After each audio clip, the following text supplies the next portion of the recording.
Mga kababayan, kamusta po? Si Kamanong po, inyong lingkod ay nagbabalik po muli para po magkomento po sa inyo dito po sa Tambayang Makabayan.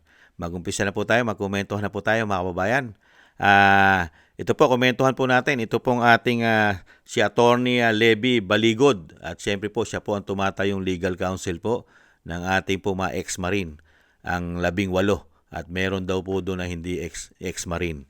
Ayon po yan sa mga kumakalat na balita. At syempre po, mga kababayan, ano kaya ang masasabi po ng tagapagsinungaling umano ng palasyo? Na sinasabi pong puro kasinungalingan lamang ang sinasabi po para daw po pabagsakin si Bangag at si Bongit. Ngayon, dinala po sa ombudsman. Dinala na po sa ombudsman at sila po ay nag-file po ng reklamo sa ombudsman para po maimbestigahan yung sinasabi po ng tagapagsinungaling ng Malacanang. Di umano, na puro daw po ito yung imbento at gawa-gawa lamang, mga kababayan. Pero ang malaking katanungan, papatulang kaya ito ng nakaupong ombudsman?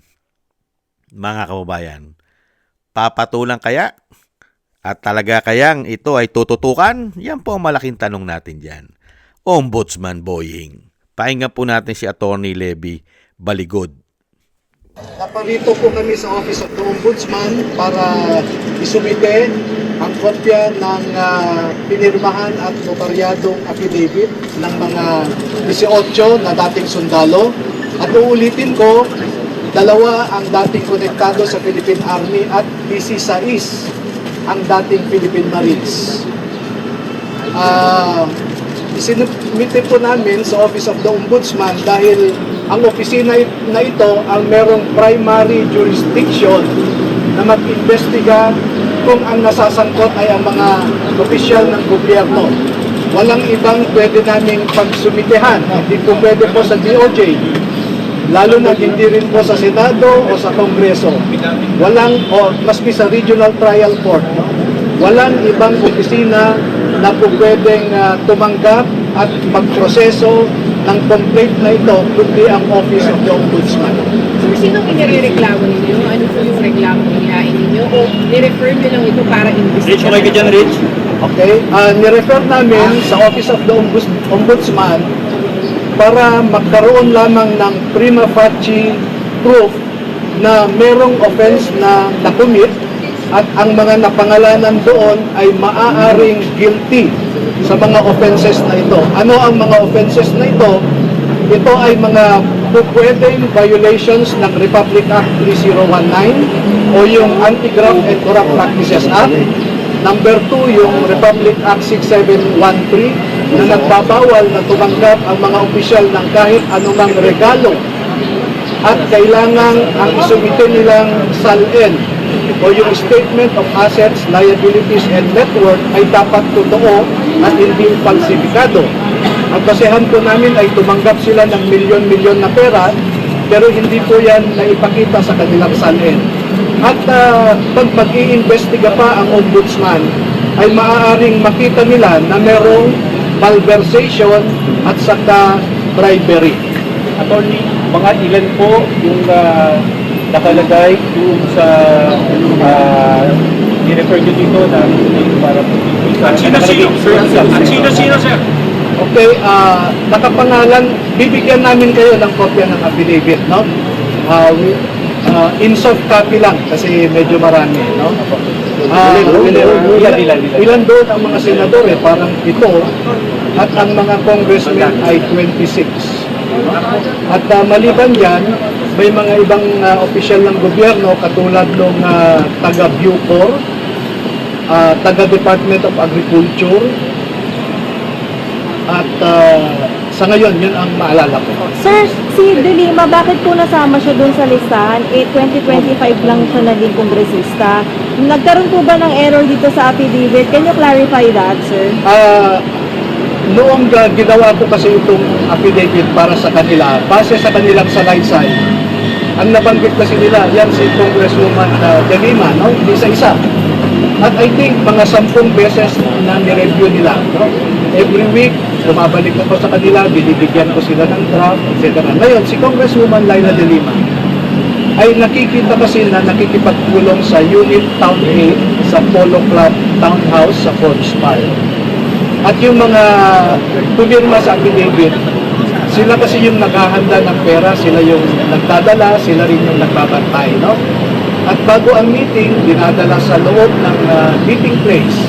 At makikita nila na yung bitbit nilang mga bagong pagkain na may pera, paglabas ng mga nagmi-meeting doon, ay bitbit na rin nila ang kaparehong paper bag o kaleta man yan. At isa si Congresswoman Laila de Lima na nakita nila mismo, eyewitness, na nagdala ng paper bag na may salapi sa loob na hindi magkukulang na 5 milyon. Pero earlier sa mga nababanggit na nasa listahan, tinatawag nila na sinungalingan, hindi totoo, at meron pa nagsasabi wala raw kredibilidad itong na mga hawak ninyo naglalabing ko ng mga attorney. Normal po na yan ang sabihin ng mga naaakusahan. Katulad din po noong PDAP scam noon, na ganyan din ang sinasabi ng mga mambabatas natin na peke, pineke ang firma ko, walang kredibilidad, sina Ben Harloy. Normal po yun na depensa nila. Kaya po minarapat namin na idulog ito sa tamang ahensya ng gobyerno, ang Office of the Ombudsman, dahil ito lamang ang pwedeng magsagawa ng isang investigasyon. Pero nababanggit si Ombudsman sa mga, may ganun ba na nababanggit si Ombudsman pagkatapos sa kay Ombudsman pa kayo nagpunta? Oo, nabanggit si Ombudsman Remulla dahil sa bahay niya nagkaroon ng isang meeting ang mga taga-ICC. Dahil ang obserbasyon po namin, lahat ng places, lahat ng lugar kung saan nagmi-meeting ang mga ICC investigators ay mga pribadong lugar. No? Wala naman silang pinuntahang public office. Kaya, sabi ko nga, wala tayong choice eh. Hindi ko naman pwedeng dalhin sa DOJ. Diba? Hindi ko rin pwedeng dalhin sa Senado, sa Kongreso, o sa RTC kaagad. Walang ibang ahensya ng gobyerno. Sir, inirereklamo nyo rin si Ombudsman? Well, makikita niyo doon na actually nakikipag-usap siya sa ICC. Siya ang alter ego ng presidente.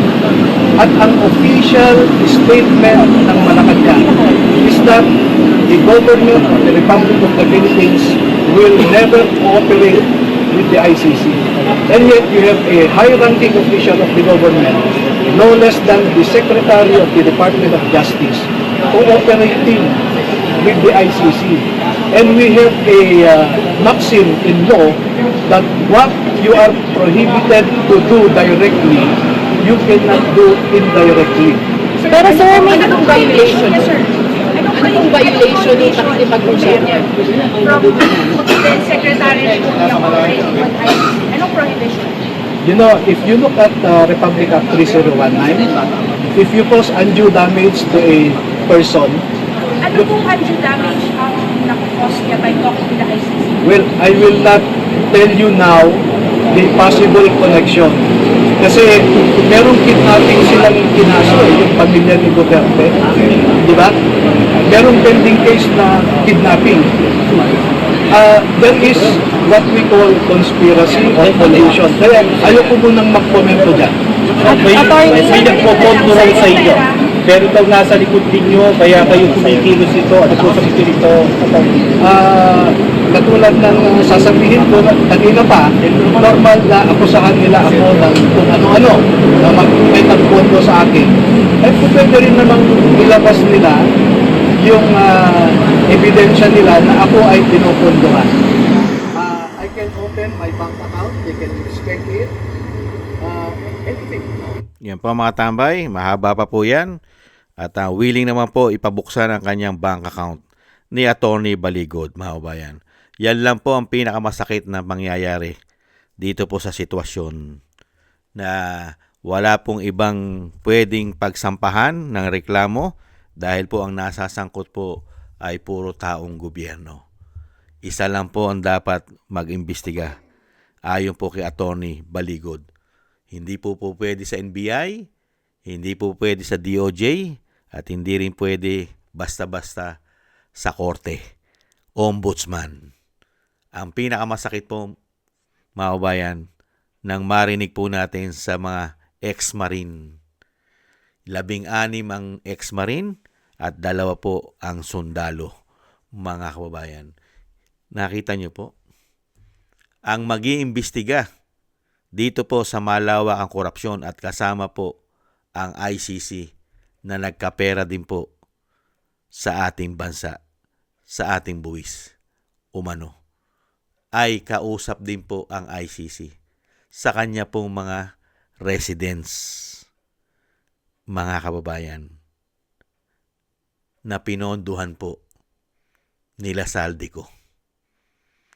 Hindi lang po si Torre at hindi lang po si Plabi at hindi lang po si pambansang sundalong kanin umano.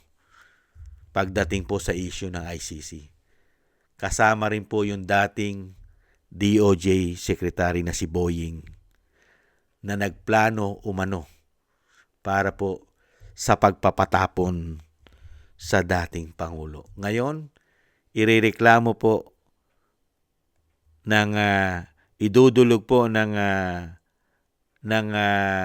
ex-marine at sa pangunguna po ni Attorney Baligod. Kaya nga po sinasabi niya, no choice Wala po kaming magagawa. Talagang kailangan dalhin sa ombudsman ang mga reklamong ito. Kaya dito po, hindi kaya magkaroon ng cover up? Yung mismo na inireklamo mo at gusto mong lumabas ang katotohanan dahil napakarami pong kaso na kakaharapin po ang mga tao na ito. Nasa 7 daw po yung nakita ng mga ex-marine na senador at 26 na mga congressman. Meron pa sa mga ahensya ng gobyerno. Hindi po ba? Marami. At yung mag-iimbestiga ay kasama rin po doon sa issue kay dating Pangulong Duterte. Korupsyon, ICC ay kasama. Kaya po ang lalabas nito, kahit po dito mga kabayan ay pagtatawanan lang po tayo. Pagtatawanan lang po tayo ni Bongit na tinatawag na bangag ng kanyang ate. At syempre pagtatawanan lang po tayo dyan ni nung tagapagsinungaling umano ng Malacanang. Kahit po sabihin pala natin, ano masasabi mo ngayon? Yan ba ay fake? Yan ba ay pawang kasinungalingan lamang? Dinala sa ombudsman? Meron po bang fake at pawang kasinungalingan lang ang dadalhin mo sa ombudsman? Magiging fake nga po yan at kasinungalingan pagka po yan ay kinover up at yan po ay pinasinungalingan at hindi po tinutukan ng ombudsman. At siyempre po, kung hindi paniniwala ng ombudsman, ito pong mga affidavit na sinumite ni Attorney Baligod ng mga testimony o sinumpaang salaysay ng mga ex-marine at ng ating mga sundalo. Hindi po ba? Nakakalungkot lang po, mga kabayan. Yung mismo na irereklamo mo mga taong gobyerno at yung pagrereklamuhan mo na ombudsman ay kasama rin po pala sa nirereklamo mo. Ano po mangyayari sa issue na ito? May mangyayari po ba sa kaso na ito? Meron po bang mananagot dito po sa isang damukal na issue ng korupsyon?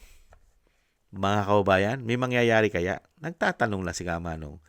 Pagka po ang ombudsman, si Boying, ay kasama rin sa irereklamo.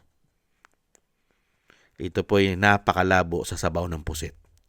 Ito na po ang tinatawag na napakalabo sa sabaw ng pusit na makakuha na katarungan si Juan de la Cruz.